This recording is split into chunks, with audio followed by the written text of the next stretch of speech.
श्री गुरुवे नमः। प्रणाम भगवान। योग वशिष्ठ वैराग्य प्रकरण। अब यहाँ से आगे करते हैं भगवान। वही उत्तम मोक्ष कहलाता है, उसे अविद्या रूपी मल से रहित ज्ञानी ही प्राप्त कर सकते हैं।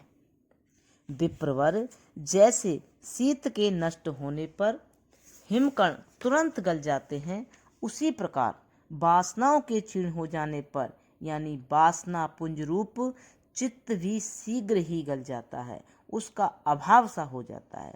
वासना दो प्रकार की बताई गई हैं, एक शुद्ध वासना और दूसरी मलिन वासना।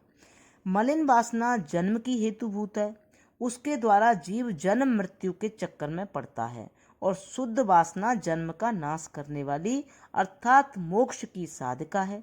विद्वानों ने मलिन वासना को पुनर्जन्म की प्राप्ति कराने वाली बताया है, और अज्ञान ही उसकी घनीभूत आकृति है तथा वह बढ़े हुए अहंकार से सुशोभित होती है, जो भुने हुए बीज के समान पुनर्जन्म रूपी अंकुर को उत्पन्न करने की शक्ति को त्याग कर केवल शरीर धारण मात्र के लिए स्थिर रहती है, वह वासना शुद्धा कही गई है।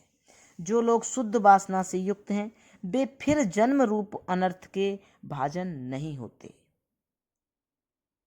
जानने योग्य परमात्मा के तत्व को जानने वाले वे परम बुद्धिमान पुरुष जीवन मुक्त कहलाते हैं।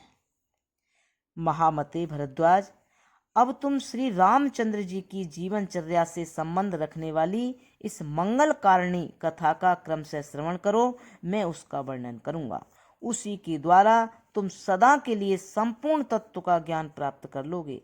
वत्स, जिन्हें कहीं से भी कोई भय नहीं है, वे कमल नयन भगवान श्री राम जब अध्ययन के पश्चात विद्यालय से निकलकर घर को लौटे, तब भांति भांति की लीलाएं करते हुए उन्होंने राजभवन में कुछ दिन व्यतीत किए।